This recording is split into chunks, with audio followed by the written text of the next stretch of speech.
연구 논문 일제 식민지 시기 국민되기 이중성 국민건강보험 도입 담론과 국민등록제 시행을 중심으로 머리말 조선에도 사회보장을 1번 국민건강보험 도입과 조선 언론이 반응 국민이라는 포장지 국민등록제와 조선 고호령 실시 매순말 국문초록 이 논문은 1930년대 이후 조선의 언론 매체에 나타나는 국민건강보험 관련 담론과 1939년 시행된 국민등록제 1944년 시행된 조선 고호령을 살펴본다. 특히 각각의 사례에서 식민자가 자의적으로 사용하는 국민이라는 기표에 주목한다. 일본에서 시행되는 각종 사회보장제도는 조선 언론이 관심을 끌었다. 일본에서 시행되는 제도가 조선에서도 시행되리라는 기대가 있었기 때문이다. 일본에서 1938년에 국민건강보험법이 제정되기까지 상당히 오랜 시간이 걸렸는데 조선 언론은 그 제정 과정에 대한 소식을 전하면서 조선에서도 같은 제도가 도입되기를 바랐다. 이렇게 국민을 상상하는 과정에서 피식민자는 기본적 생존을 보장할 보편적 복지제도 도입을 요구하기 위해 그들이 국민, 즉 시민이 되어야 했다. 하지만 조선 총독부는 이미 간이생명보험이라는 효율적인 시민통지 제도를 운영하고 있었기 때문에 국가와 사회 전체가 비용을 부담해야 하는 국민건강보험을 적극적으로 도입할 리가 없었다. 반면 1939년 시행된 국민등록신고 시행 과정에서 조선총독부의 화법은 달라졌다. 국민등록신고는 군수사업이나 전쟁 수행에 가장 필요한 노동자를 등록하고 통지하기 위한 제도였다. 그런데 이 제도로 등록되면 전쟁터에 끌려갈지도 모른다고 의심했던 조선인들은 등록을 기피했고 이에 등록 실적이 매우 저조했다. 이 과정에서 조선총독부는 등록하지 않는 자는 국민으로서 가치가 없다고까지 협박하였으나 애초에 국민으로 인정받은 적이 없는 조선인의 의심은 당연한 것이었다. 조선인의 의심이 합리적이라는 것은 1944년 지정된 조선고호령의 실효성을 봐도 드러난다. 식민국가 권력은 허용 가치에 따라 국민이라는 지위를 자의적으로 부여하거나 박탈했던 것이다. 이처럼 일제 식민지기 이중성을 띠었던 국민이라는 기표를 통해 식민 권력의 기만성을 살펴볼 수 있다. 그와 더불어 우리는 이 역사를 통해 오늘날 국민에 대한 정의와 그것을 상상하는 우리의 능력에 대해 성찰해 볼 수 있을 것이다. 주제어 국민건강보험 국민등록제 조선고령 사회보장제도 국민시민주의 건강보험제도는 1884년 3년 독일 비스마르크 시대에 처음 도입되었는데 노동자와 조합을 중심으로 직업의 특징에 따라 기금을 조성하여 운영하는 분권적 제도였다. 또한 건강보장이나 질병치료보다는 노동할 수 없는 상황에 대비하는 상병수당의 성격이 강했다. 이후 전 세계적으로 다양한 성격의 건강보험제도가 도입되었는데 1942년에 영국에서 발간된 베버리지 보고서를 계기로 개인이 지불 능력과 상관없이 국가가 포괄적인 의료 서비스를 제공해야 한다는 주장이 제기되었다. 한국의 경우 보통 1960년대 초반 의료보험법 제정 준비와 1963년의 의료보험법 제정을 건강보장의 시초로 보곤 한다. 물론 1950년대 민간의 노동병원 설립에서 그 기원을 찾는 등 연구자마다 약간의 시차가 존재하나 식민지 시기 이전에서 그 기원을 찾는 예는 드물다. 1920년대 말 원산노동연합이 설립했던 원산노동병원을 해방 이전 존재했던 건강보장제도와 시도 중의 하나로 발굴한 연구가 있지만 식민지 상황 속 민간 차원의 시도였으며 지속 시간도 길지 않았다는 특수성 때문에 그의 면에서 한계를 지닐 수밖에 없다. 그렇다고 일제 식민지 시기에 관 혹은 정부 차원의 국민건강보험 혹은 그 성격을 담지한 정책을 찾기도 쉽지 않다. 식민지 시기의 일제가 건강복지 등에서 조선인에 대한 차별적인 정책을 운영했거나 혹은 식민지 운용에 유리한 방향으로만 정책을 시행한 사실은 이미 많은 연구에서 드러난 바와 같이 상식적인 수준에서 설명이 가능하다. 즉 일제 식민지 시기의 복지는 은사금을 주재원으로 한 공공복지, 복지수단화 혹은 도구화로 평가하는 것이 일반적이다. 이러한 평가는 궁극적으로 일제 식민지 시기의 복지가 가능했는가 하는 질문으로 우리를 이끈다. 앞서 언급한 바와 같이 일제 식민지 시기에 일제가 시행한 복지정책 혹은 사회사업은 기본적으로 식민지 운영을 위한 것이었다. 그렇기 때문에 당시 여러 가지 열악한 조건을 감안하더라도 특히 일본 본토의 정책과 비교했을 때 그 진정성을 의심할 수밖에 없다. 하지만 과연 그렇다고 해서 일제 식민지 시기 조선 내의 복지 관념이나 그것을 위한 정책을 요구하는 목소리가 전무했다고 볼 수 있을까? 이 글이 본문에서 살펴보겠지만 당시 국내 언론의 기사 등을 살펴보면 일본이나 기타 제국에서 시행되는 각종 복지제도에 관심이 있었고 더 나아가 조선에서도 시행해야 한다는 주장이 분명 존재했다는 것을 알 수 있다. 중요한 것은 그러한 관념이나 주장이 존재 여부가 아니라 그것이 성립하기 위한 대전제가 피시민자에게 굉장히 곤란한 것이었다는 점이다. 이 법은 국민이 질병 부상에 대한 예방, 진단, 치료, 재활과 출산 사망 및 건강 증진에 대해 보험구역을 실시함으로써 국민 보건 향상과 사회보장 증진에 이바지함을 목적으로 한다. 위에 이용한 문구는 2020년 12월 29일로 개정되어 2022년 7월 1일부터 시행될 대한민국의 국민건강보험법의 제1장 총칙 중 제1조 목적이다. 현재 국민건강보험공단의 홈페이지에는 국민건강보험과 민간보험, 실손의료보험의 차이를 표로 정리해 두었는데 가장 큰 차이는 가입 대상 그리고 계약갱신 부분이다. 국민건강보험은 국민건강보험법 제5조에 근거하여 가입 대상을 국내에 거주하는 국민으로 정하고 계약 조건은 평생 의무 가입으로 규정하고 있다. 즉 국민건강보험의 가장 큰 특징은 바로 모든 국민이 의무적으로 가입한다는 점이다. 국민건강보험이니까 당연히 그 대상은 국민일 테다. 하지만 오늘 별다른 설명이 필요 없이 보이는 국민이라는 호명이 그 누군가에게는 결코 당연한 것이 아닐 수도 있다. 일제 식민지 시기 조선이야말로 그런 배제된 자의 대표적인 예일 것이다. 이 시기 조선인들은 국민에서 배제되면서도 때로는 상황에 따라 국민에 포섭될 것을 강요했다. 근대 서구 사회에 형성된 네이션이 일본에 수용될 때 근대 국가 수립이라는 맥락 속에서 국민이라는 번역 개념이 먼저 성립되었고 이후 네이션 가지고 있는 또 다른 민족 개념이 순차적으로 성립되었다. 이 두 개념은 명확히 분리되지 않았고 국민이 호명할 때도 그 속에 담긴 의미는 민족에 더 가까운 경우도 많았다. 그렇기 때문에 선해 연구에서 지적하듯이 일제 식민지 시기의 조선인이 통치 및 정치에 관련된 국민으로 스스로를 인식할 가능성이 거의 없었던 것이다. 또한 이 시기 국민이라는 개념의 속에는 신민으로 상징되는 식민성이 내재되어 있다고 보는 것이 타당하다. 이러한 명확한 한계에도 국민이라는 용어가 가지는 이중성에 주목할 필요가 있다. 일본이 조선을 식민지화한 직후부터 국민, 식민 등의 용어를 사용한 사실은 이 기표가 식민자의 기만일 뿐만 아니라 식민 통치의 효를 높이기 위한 도구로 기능했다는 점을 보여준다. 특히 1940년 중반부터 1940년에 이르기까지 일본이 본격적으로 전쟁에 뛰어들던 시기에 식민자와 비식민자 모두에게 국민이라는 용어는 양가적 의미를 가지는 것이었다. 기존 연구에서 분석할 결과를 살펴보면 1936년 8월 조선 총독으로 부여한 미나미 지로가 여타 총독이 국민을 사용한 전체 수와 맞먹는 131회를 사용한 바 있다. 잘 알려진 바와 같이 이 시기는 총동원 체제와 동화 정책이 본격적으로 가동되었던 시기였다.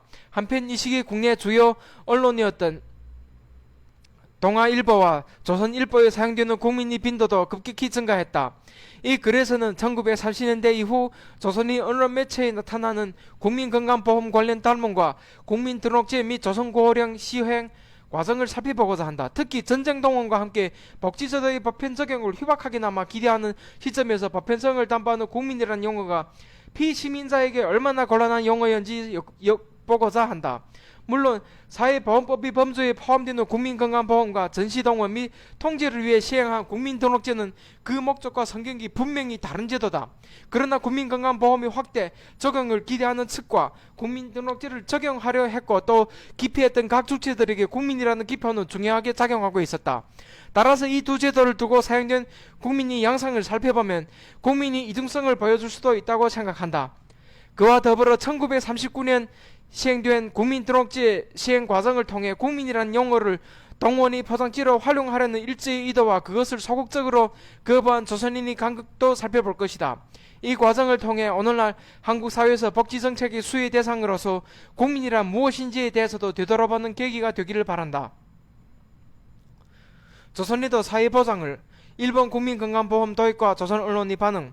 이 장에서는 일본의 국민보험 도입 소식에 대해 조선 언론이 어떻게 반응했는지 살펴보고자 한다. 우선 일본의 국민보험 도입에 대해 간략히 살펴보면 다음과 같다. 1920년부터 일본에서 주가 폭락이 시작됐고 1920년대 말 세계 대공황이 닥치면서 일본 경제도 휘청거렸다. 심각한 불황은 실업자와 극빈자 증가를 불러왔고 이에 대한 불만은 노동자의 격증으로 이어졌다. 일본 정부는 이러한 사회 불안을 억압하고 해소하기 위해 1925년 치안유지법을 제정하고 다른 한편으로는 사회보장 입법을 적극적으로 실시하기 시작했다. 사회보장 제도의 창설기라고 불리는 이 시기 입법 내용을 보면 1922년의 건강보험법, 1923년의 응급법, 1929년의 고아법이 대표적이다. 또 국가 구민 사업을 보좌하는 방면위원 제도가 시작되었고 1936년 방면위원령 제정까지 이어졌다.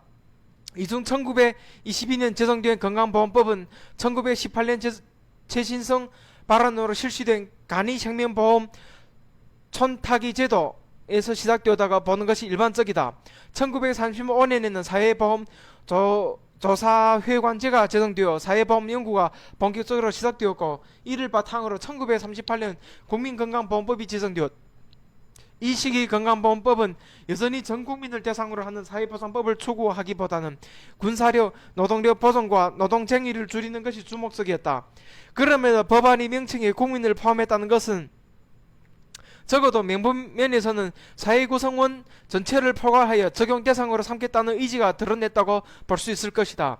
이후 연이어 1941년에 노동자연금보험법, 1944년에는 후생연금보험법이 제정되었다. 후생성을 설치한 것도 주목할 만한 부분이다. 1938년 일본은 군사적인 필요 때문에 후생성을 급히 설치했는데 흥미로운 것은 후생성의 명명 과정이다. 후생이란 단어는 중국이 고전에서 이용한 것으로 사람들이 생활을 건강하고 풍부하게 한다는 의미다. 이때 새로 신설된 기구의 명칭 후보로 사회보건성, 위생성, 사회성, 재생성이 제한되었는데 사회성은 사회과 사회주의 등을 떠올리게 한다는 단어의 불안성 때문에 보건의 보험과 혼동된다는 이유 등으로 후생이 채택되었다. 하지만 이 시기에 후생성을 설치했던 것은 사회복지 행정을 군사적 목적에 부합하게 만들기 위해서였다. 이처럼 일본 정부는 국내의 위기 상황을 타개하기 위해 사회보장 제도를 제정 및 시행하였다. 식민지 시기 내내 특히 1930년대 접어들면 조선의 각종 언론에도 일본 의회의 입법 및 법안 개정 그리고 그 일련의 과정에 대한 소식이 상당히 자주 보도되는 것을 확인할 수 있다. 일본 본토의 새로운 법이 입법된 후 그것이 조선에도 시차를 두고 적용되는 방식이 반복되던 당시 상황을 고려했을 때 이는 매우 당연한 일이었다. 사회보장제도 관련 법안 또한 마찬가지였다. 1920년대부터 1930년대 이르기까지 조선 언론은 사회보장제도 제정에 관련한 일본 의회의 동향을 상세히 보도했다. 또한 사회주의 대두와 함께 사회보장제도에 대한 관심도 높아져 세계의 사회운동이나 노동운동을 소개하면서 다양한 사회보장제도를 언급하기도 했다. 다양한 보장제도 중에 특히 관심을 끌었던 것은 건강보험제도였다. 1916년 일본의 간이생명보험이 도입된 이후부터 이미 조선 내에서도 제도 도입에 관한 소문이 돌았다. 1929년 10월 조선의 간이생명보험 제도가 도입되기 직전인 1929년 1월 윤치영이 조선일보에 게재한 글에서도 보험의 필요성을 강조했다. 윤치영은 조선일보에 두 번에 걸쳐 간이하고도 실효 많은 민족위생의 향상 방법이란 글을 게재했는데 그가 제시한 많은 방안 중에 몇 안 되는 제도적 방법이 바로 병원보험 혹은 질병보험이었다. 병원보험을 설치할 것, 질병보험이라는 것은 어떤 것인가 하면 부유계급에는 어떤 때든지 질병치료비를 지출할 수 있으나 무산대중과 월급 생활자들은 그 소득으로 생활을 영위한 후에 여유가 많지 못합니다. 그런 사회를 위하여 매월 약간의 금전을 보험에 가입하였다가 불행하여 병이 들면 치료비와 입원료 일조를 보험회사에서 지불을 하는 값을 위하며 또 다양히 무병하면 그만이 옳시다. 매월 이원시 술값 담배값을 전략하여 보험에 들기를 권고합니다. 1920년대 초반만 해도 조선인들 사이에 보험에 대한 이해도가 높지 않고 수요 또한 많지 않았다는 점, 당시 윤치영이 언급한 질병보험이나 병원보험이 조선 내에 없었다는 점을 생각하면 이는 새로운 지안이었다고 볼 수 있다. 이런 상황에서 같은 해 10월 조선에도 간이생명보험 제도가 실시되었다. 주목할 점은 조선총독부가 간이생명보험을 기존의 민간 생명보험과 달리 하나의 사회복지제도 혹은 국민보험이라고 홍보했다는 점이다. 매일 신보에 게재된 야마모토 최신 국장의 인터뷰를 보면 그가 간이생명보험의 지위를 국민보험과 동급으로 두면서 간이생명보험 실시 여부가 문명의 척도로가 주장했음을 확인할 수 있다. 그는 이 제도를 소개하면서 영국이 공업보험, 독일이 국민보험, 그리고 일본에서 호황이라는 간이생명보험을 자세히 소개하면서 이 보험들이 국민 전반적으로 이용된다는 점을 강조했다. 이처럼 간이생명보험과 문명을 연결시키는 일본의 주장은 쉽게 찾아볼 수 있다. 조선에서도 보험업은 이윤을 내야 할 사업이 하나였으나 일찍부터 민간 생명보험사들은 공공성을 강조했다. 1920년대 초반 조선 화재보험 주식회사 사상 고우치야마는 일반인이 복리 증진과 공정 공영을 도모하기 위해 보험업을 발전시켜야 한다면서 민간보험회사의 목적이 결국 이윤임을 완전히 숨기지는 못했다. 그는 보험에는 소극적 의무와 적극적 의무가 있는데 소극적인 것을 위험을 분배하는 것이고 적극적인 것은 산업 자금을 모으는 것이라고 주장했다. 하지만 다름 아닌 조선 공론이 사설에도 통렬히 비판했듯이 일본 민간보험사가 조선에서 보험업을 하는 것은 공정공영보다는 일본에서 쉽게 이용할 수 있는 자금을 마련하는 것이 불과했다. 그렇기 때문에 생명보험에 대한 불안은 조선인만인 것이 아니었다. 간이 생명보험 제도를 도입한 조선총독부도 공공성과 문명성을 강조했지만 그것은 당시 표현대로 소액의 생명보험에 불과했다. 간이 생명보험의 목적을 국민이 전체의 행복의 증진과 국가사회의 건전한 번영을 도모하는 것이라 주장했지만 결국 사망에 이르기 전까지는 간이생명의 보험이 직접적인 혜택을 받기는 어려웠다. 간이보험국장이 등이 간이생명보험의 복지로 거의 유일하게 꼽은 것이 건강상담소였다. 그러나 간이생명보험이 혜택이라고 세워내신 일본 내 건강상담소의 실적이 그리 인상적이지 않을 뿐 아니라 조선에서 운영한 건강상담소가 제대로 된 검진을 진행했다고 보기는 어렵다. 결국 1929년 조선에도 간이생명보험이 도입되었지만 여전히 조선인 개개인이 건강 혹은 보건이란 그저 개인 스스로 관리해야 하는 것이었다. 이런 상황에서 일본에서 들려오는 사회보험제도나 국민건강보험제도 관련 법안이 이반 소식은 조선 언론에서도 촉각을 곤두세울 만한 소식이었다. 조선 언론은 1933년 공장이나 광산 노동자에게 건강보험법 확장을 도모하는 동시에 봉급, 생활자 및 일반 국민 대중에 대한 국민건강보험 제도가 만들어진 중이라는 소식을 전했고 이듬해에는 말 그대로 전 국민을 상대로 한 국민건강보험 제도를 창설 중이라는 기사를 게재했다. 일본에서 1938년에 국민건강보험법이 제정되기까지 꽤 오랜 시간이 걸렸는데 그 일련의 과정이 속속 국내 언론을 통해 조선에 전해졌다. 이 언설 속에서 지속적으로 사용된 단어 국민은 모든 사람 혹은 적어도 더 많은 사람을 지칭하는 말이었고 조선에서 국민건강보험이 실시될 수 있을지도 모른다는 기대 혹은 실시해야 한다는 요구로 이어질 수 있었다.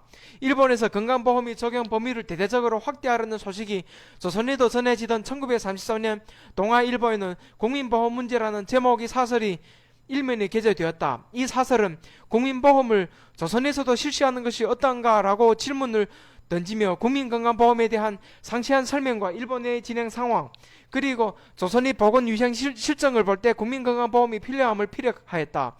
이 사설에서 국민이라는 단어의 사용은 애매한 혹은 아슬아슬한 경계 위에서 있는 듯하다. 이 사설을 조금 자세히 살펴보자. 이 사설은 우선 일본 내 국민건강보험 확대, 시행 소식을 전하고 이 제도가 사회상, 산업상 중요한 진보적 제도임을 강조하였다. 특히 도덕적인 면에서만 아니라 사회 기능적인 측면에서 국민건강보험 제도가 필요하다는 논지를 전개하였다. 그동안 고효율이 차원에서 시행된 사회사고 관점을 달리하는 지점이다. 재정면에서는 직접 위험에 처하지 않는 국민층도 재정상 책임을 지고 사업주와 국가가 제도 시행을 위한 예산을 마련해야 한다고 주장했다. 그와 동시에 혹시나 국가의 우유부단이나 사업자의 고식된 사상 때문에 이 제도가 도입되지 않는다면 전 일본 국민 보건상 안타까운 일일 것이라며 담당 기관의 노력을 기대하였다. 그리고 사설이 마지막 부분에는 조선으로 시선을 돌렸다. 돌이켜 조선의 실정을 살펴보건대 자기 능력으로서 자기와 및 가족의 보건상 위험을 극복할 수 없는 자는 그 수에 있어서 일본이 비교가 아니 될 만큼 과다할 뿐만 아니라 위험 정도에 있어서도 처참한 상태이다. 조선의 의료기관이 분포 상태는 참으로 민족적 수치를 느낄 만큼 휴학함에도 불구하고 그나마 이용 범위가 아주 협소하다. 이것은 조선인의 질병률이 적기 때문일까? 그들이 주택과 부속시설이 얼마나 비위생적 비보건적이며 그들이 음식이 얼마나 조잡하고 양적인 것을 볼 때 질병률이 적으리라고는 상상키 어렵다. 그것은 오직 그들이 공피비 반영이라고 밖에 생각할 수 없으며 그 전경은 숫자로서 표현할 수 없는 감정의 발로를 우리에게 준다. 그러면 이 현상은 우리에게 무엇을 말하는가? 간과할 수 없는 사용 문제임을 재확인해야 하는 동시에 민족 장래에 암울을 경고한다. 우리 이 한 가지로 주의를 환기해야 할 바요. 위정 당국이 뚜렷이 착목할 바이다. 객관적 정황이 이와 같음에 우리는 사회국에서 국민보험에 유의하게 된 필요 이상의 필요로 총독부 당국이 실시를 정용치 않을 수 없나니 모름지기 이 중대 문제의 성의를 피력하여 조선민중의 보건상 협의를 정산할지어다. 현재 조선민중의 궁핍함, 의료기관의 부족 등이 비참할 정도이며 총독부 당국이 이를 해결해야 한다고 강조하였다. 이 사설은 조선에서도 실시함이 여하라고 시작한 것에서 뚜렷하게 드러나듯 조선에서도 국민건강보험을 실시하기를 바랐던 것이다. 이러한 바람 혹은 조선에서 국민건강보험이나 모사보험법 같은 사회보장제도가 미처 시행되지 못하거나 뒤늦게 도입되는 것에 대한 섭섭함, 그럼에도 늦었으나마 당국이 영단을 찬하는 모습은 이후의 언론 보도나 사설에 종종 드러났다. 특히 중일 전쟁 이후 본격적으로 진행된 황국 시민화 정책 과정에서 새어나오는 국민이라는 용어는 그 빈도와 맥락이 이전 시기와는 달랐다. 그러나 여기에는 피식민자의 곤란함이 숨어있다. 국민건강보험이라는 제도의 명칭에서 이미 나타나듯이 이 제도는 특수한 민족이나 계층을 대상으로 하는 것이 아니라 국민이라는 일반 사회 구성원 전체를 대상으로 삼는다고 표방한 것이었다. 달리 말하자면 이 제도의 수혜 대상에 포함되려면 국민이 되어야 하는 셈이었다. 결국 피식민자는 기본적 생존을 보장할 보편적 복지제도 도입을 시민자에게 주장하기 위해 그들이 국민이 되어야 하는 모순적인 상황에 처할 수밖에 없었던 것이다. 일본에서 해당 제도가 본격적으로 시행되었던 1938년 말에 조선일보보도는 내년 안에 이 국민건강보험령을 총독부 제령으로 발표할 것이라는 예상과 함께 더 자연스럽게 국민을 언급하였다. 이 제도는 국민 생활에 불시 중요 부담이 되어 있는 의료비 부담 문제를 해결하고 병자로 하여금 필요한 의료를 받을 수 있게 하여 건강을 회복시키게 하여 국민 생활의 안전과 국민 건강의 보존 증진을 도모하자는 현 시국 하에 가장 필요한 제도이다. 이 제도가 실시되는 날이면 비난한 사람도 적은 보험비를 물고 충분한 치료를 할 수 있게 되어 국민 생활 안전과 건강 보존 나아가서는 농상 어촌 경제의 갱생에까지 큰 도움이 되리라고 한다. 이듬해인 1939년에도 명년에 기어이 실시하라는 바람을 드러냈지만 기대와는 달리 일제가 패망할 때까지 조선에서 국민건강보험은 시행되지 않았다. 너무나 당연하게도 일본에서 전국민 운운하며 도입을 예상하던 국민건강보험 등의 사회보장제도는 조선인을 대상으로 포함하는 것이 아니었다. 일본과 조선에서 발간되어 일본어 신문에서 국민건강보험 소식을 전할 때 국민 인구나 직업, 보험료 예상 등을 모두 내지만을 대상으로 한 것이었다. 사실 조선 총독부의 입장에서 간이생명보험이 대동아 건설의 비상시국에서 총후의 역할을 맡아 보험보국의 역할을 하고 있었기 때문에 굳이 국민건강보험을 도입할 필요가 없는 상황이었다.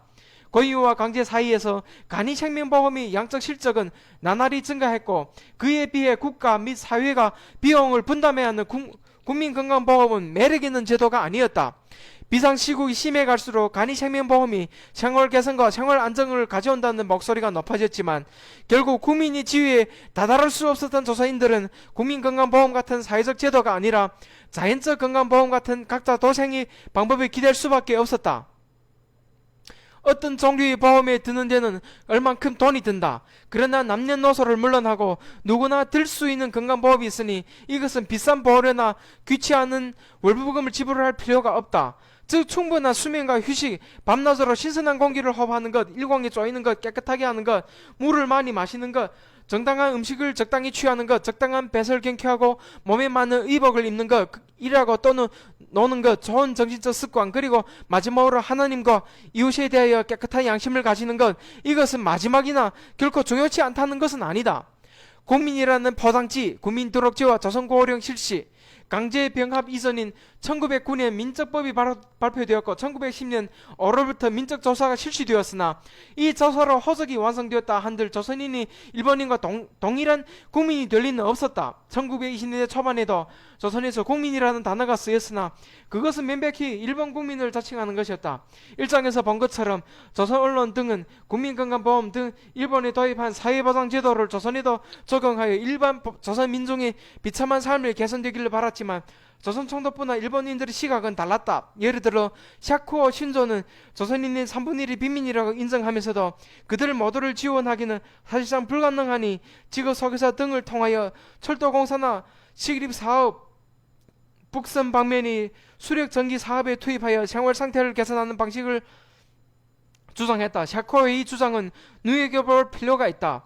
비스마르크가 사회보장 제도를 도입한 것은 급진적인 사회변혁을 억누르고 국가에 동원할 노동력을 보호하기 위해서였다는 점을 상기하면 이제 살펴볼 국민등록제와 조선고령의 의미를 다시 생각하게 만들기 때문이다. 이 두 제도의 내용과 실행 과정을 앞에서 살펴본 국민건강보험제도 논의와 비교하여 살펴보면 일제 식민지식이 국민이라는 호명이 얼마나 자의적인지 확인할 수 있다. 1938년 4월 1일 일제는 국가총동원법을 공포하여 5월 5일부터 시행하였다. 즉 50개조와 부칙으로 구성된 이 법은 대만 사할린과 함께 조선에서도 적용되었다. 이미 잘 알려진 것처럼 이 법은 일제가 전쟁을 수행하기 위하여 인적 물적 자원을 말 그대로 총동원하기 위해 제정한 것이다. 국민등록신고 또한 국가총동원법에 근거하여 시행되었다. 국민등록신고의 근거가 되는 국가총동원법 제21조의 내용은 다음과 같다. 제21조 정부는 국가총동원상 필요한 경우 칙령이 정하는 바에 따라 제국 시민 및 제국 시민을 고용 또는 사용한 자에게 제국 시민이 직업 능력에 관한 사항을 신고하게 하거나 제국 시민이 직업 능력에 대해 검사할 수 있다. 이 국가총동원법 제21조 발동에 따라 이미 일본에서는 국민직업능력신고령이라는 명칭으로 신고를 받아 등록하기 시작했고 대상자도 500만을 넘길 것으로 예상하였다. 신고 직종은 일본 후진국 내에 실시한 국민등록 전문위원회가 결정했는데 총 134종을 등록하게 했고 이 중 70종에는 AB 등이 등급을 정하기도 했다. 조선에서도 1939년 1월부터 이 제도가 시행되었는데 줄곧 국민등록신고라는 약칭으로 언급되었다. 총독부는 조선 내 72만 명이 등록되어야 할 것으로 예상했다. 1939년 5월 15일 총독 불령으로 국민등록제도 시행 규칙을 공표하고 1939년 6월 1일부터 신고를 접수하기 시작했다. 2개월간의 신고 기간을 두었는데 이 기간에 등록의 임무가 끝나는 것은 아니었다.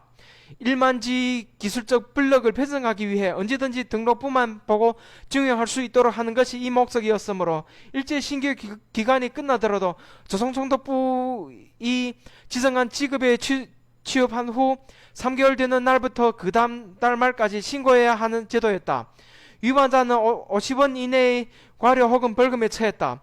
현직자는 물론 전역자와 조선총독이 지정 학교와 학과를 수료한 자나 기능자 양성, 시설 수료자, 지정 검정시험 합격자와 면허 취득자도 신고 대상이었다. 국민등록신고라는 명칭을 보건대 대부분이 국민을 대상으로 하는 신고제라고 생각하기 쉬우나 실상은 그렇지 않았다. 총독부의 예상 등록 인원 72만 명에서 볼 수 있듯이 이 신고제의 국민에 포함되는 자는 국가의 동원에 필요한 노동력, 특히 군수사업, 생산력 확충, 교육산업 또는 작전, 용병상 가장 필요하다고 인정하는 노동을 제공할 수 있는 자에 국한되었다. 일제가 규정한 134종의 직종을 보면 그 제한은 더욱 명확해진다. 광산기술사나 기계기술사, 전기기술사와 같은 일반적인 직종부터 재탄부, 갱년운탄부, 탄경지수부 등 세분화된 직업군, 항공기 탑승원이나 전기기관차, 운전수 등 군수산업이나 전쟁 수행에 중요한 역할을 할 수 있는 직군만이 포함되었던 것이다. 일제 신고가 끝나는 7월 말 이후에는 도농이 품팔이 노동자도 조사하고 알선 노동자나 광부를 휘망한 자도 조사하여 전 조선 각종 이용 노력을 숫자적으로 조사 등록하여 생산 확충과 수출 산업 진흥에 대비하려는 계획도 세웠다. 이러한 시행 순서는 국민이 직업 능력을 국가가 등록하는 제도로 국민이 총력을 동원하는 경우에 국민이 가진 바 능력의 소재와 그 양을 분명히 알아 자연 신속하고도 적정한 운영하기 위하여 평시부터 등록해두는 제도라는 국민등록 신고의 목적에 정확히 부합하는 것이었다. 그러나 6월 1일 신고 첫날부터 신고 실적은 부진을 면치 못했다. 경성에서 기계화 출시라는 이채호라는 인물이 1호 신고자라 기록되었지만 첫날 신고자는 단 1명에 그쳤다. 4,000명 이상이 등록해야 한다고 예상했던 인천에서도 6월 3일 현재 등록자가 15명이었고 그나마 신고한 사람들로 가입란에 서식이 틀려 20여 명의 신고가 모두 무효 처리되었다.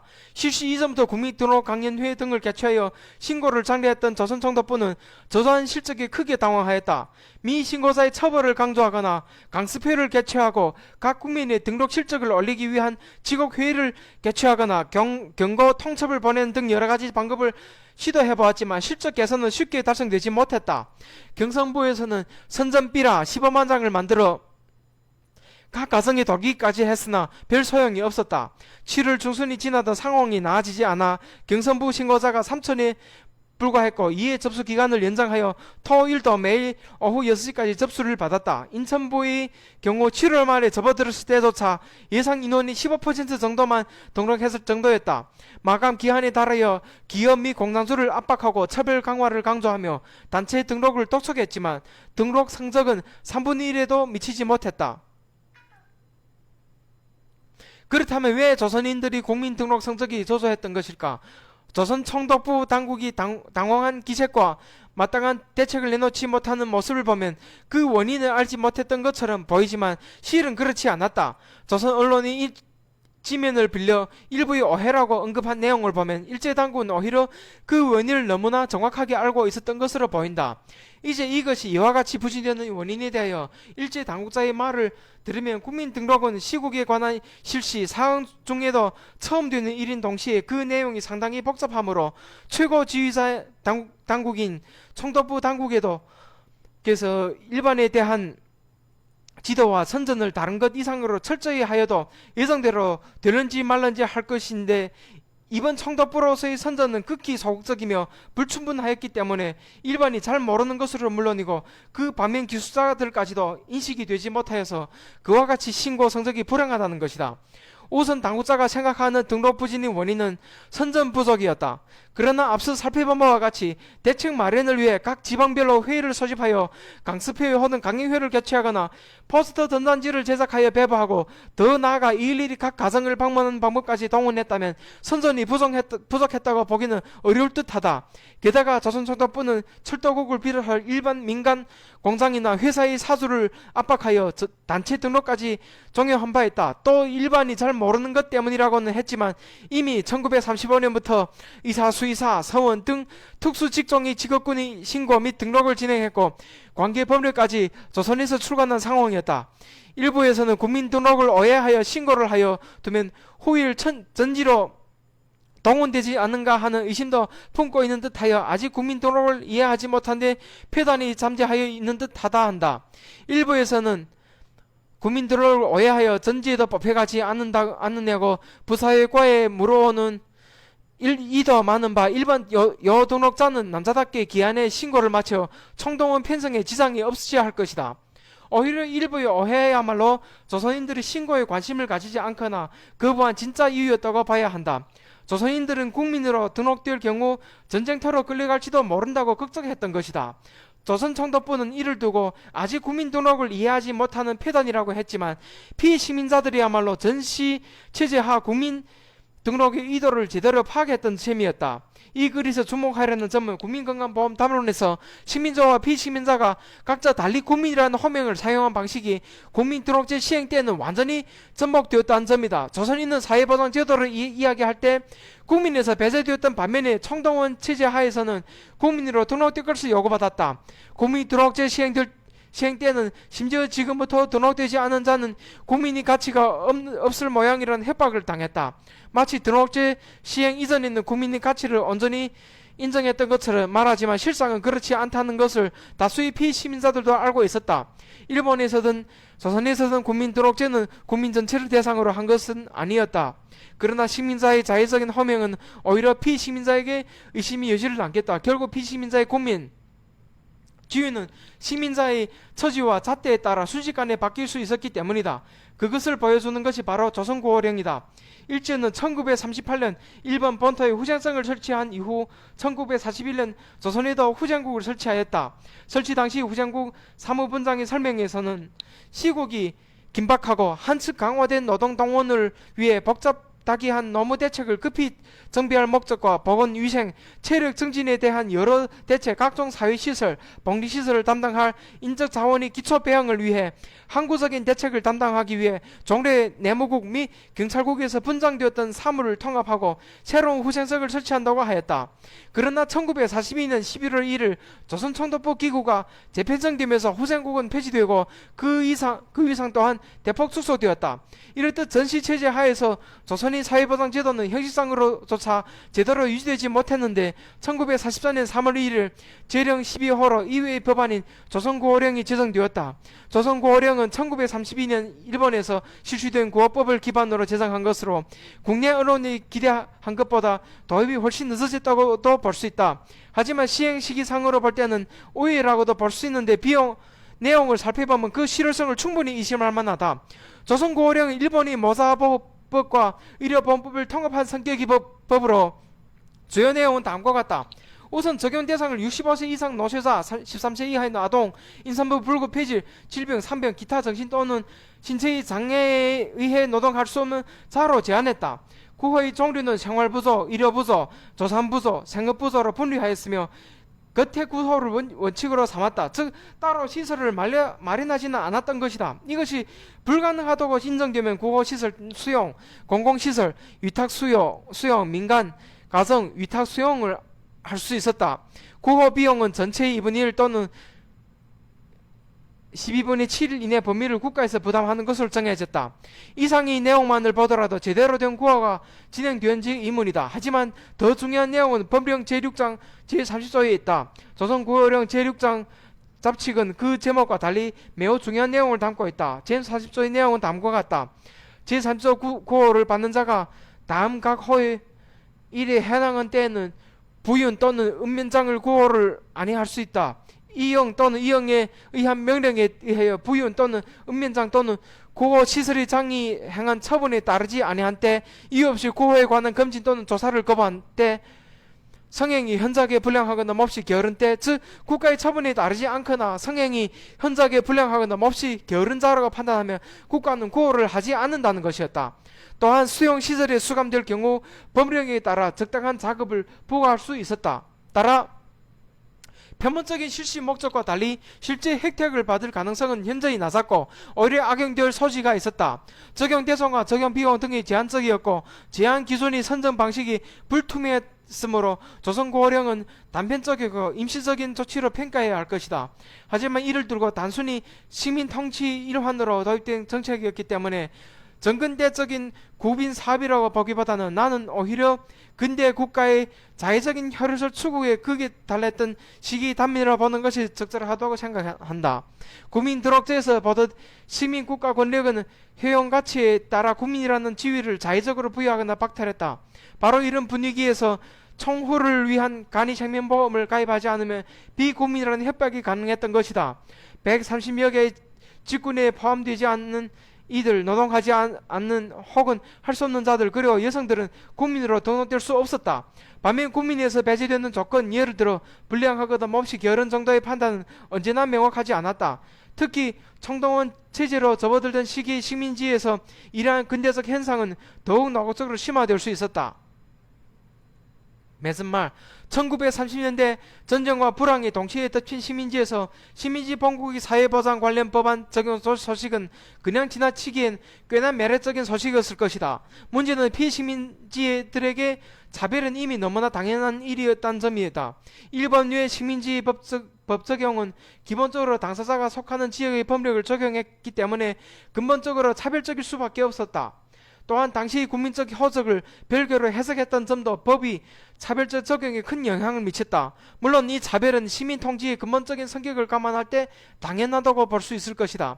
하지만 피시민자가 국민의 이름으로 호민될 때 그름직한 구석이 있기는 하지만 한편으로는 새로운 지평이 열리는 것처럼 느껴질 수도 있었다. 이미 식민지가 된 상황에서 민족이 아닌 국민이라는 호명은 동등한 지위는 아니더라도 차순위 지위는 기대하게 만드는 것이었다. 국내 언론의 지면상에 드러나는 국민건강보험 논리에서 시간이 흐를수록 국민이라는 단어가 자주 나타나고 국민과 상관없이 지칭하는 일반어로 등장하는 까닭이 바로 여기에 있다. 머리말에서 언급한 바와 같이 조선 총독을 비롯한 시민지 국민 사형 빈도도 이 시기에 함께 늘어났다. 이런 상황에서 피시민자는 최소한의 생활 조건을 보장받기 위해 끊임없이 국민을 호명하고 증명해야 했다. 물론 그 시도는 결코 성공할 수 없었다. 일본에서 시행된 국민건강보험으로 국내에서 건강보험 실시에 대해 기대는 높아지서는 결국 피시민지는 결코 국민이 될 수 없다는 사실을 재확인할 뿐이었다. 노골적인 차별을 가리는 정교한 제도가 도입된다 하더라도 조선인이 넘을 수 없는 한계는 너무나도 분명했다.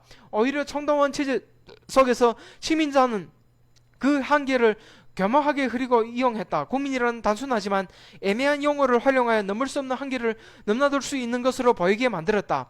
하지만 착각은 욕망을 가진 자에게만 가능한 것. 어쩌면 언론 지면을 통해 지환된 글이나마 적을 수 있었던 식민지 언론이나 지식인보다도 하루하루를 버텨야 하는 식민지 일반 대중들의 감각이 더 정확했을지도 모르겠다. 그러하기에 국민 등록제가 시행될 때 많은 이들이 일제가 외치는 국민을 끊임없이 의심했으며 소극적이지만 명백하게 등록을 거부하거나 기피했던 것이다. 나는 여기서 군국주의 제국이 기만을 비판한 데에서 그치고 싶지 않다. 보편적 복지가 아닌 선별적 복지가 이루어질 때 국가나 법에 의해 생활세계의 식민지화가 진행된다는 지적을 곱씹어보면 과거의 이러한 사실들이 오늘날 우리에게도 시사하는 바가 있다고 생각하기 때문이다. 니시카와 나가오의 주장처럼 국민건강시대의 약자의 입장에서 전개된 관용의 논리는 상황이나 입장의 전환에 의해 쉽게 배제와 차별의 논리로 전환된다. 어느 날 다시 우리는 아주 단순한 질문을 해볼 필요가 있다. 과연 국민은 누구인가? 누가 국민을 규정하는가? 누가 복지 혜택을 받을 만한 사람이고 누구는 왜 아닌가? 코로나 시대를 맞은 어느 날 백신 접종 대상자들을 어디까지 한정할 것인가 혹은 확대할 것인가? 생존을 위한 최소한의 조치, 기본권이라고 한다면 그 기본권을 누릴 자격은 어떤 것이며 그 기준은 누가 정하는가? 국민이 아닌 난민에게는 그 어디에도 누릴 권리가 없는가? 과거를 살펴보면 그 기준과 자격이 불변의 황금 척도가 아님을 확인할 때 우리는 냉소를 지을 수도 있지만 한편으로는 일말의 가능성을 찾을 수도 있을 것이다.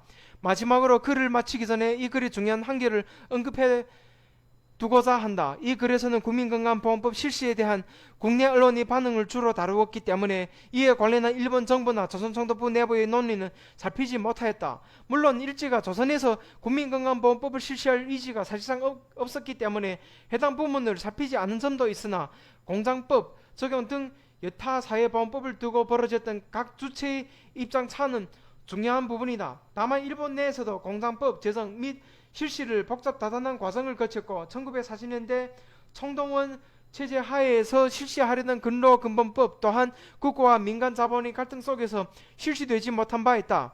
따라서 이는 일제가 본국과 시민지에서 달리 생각했던 혈의의 문제와 국가 권력과 자본 사이의 길항 문제로 다시 조망할 필요가 있을 것이다. 감사합니다.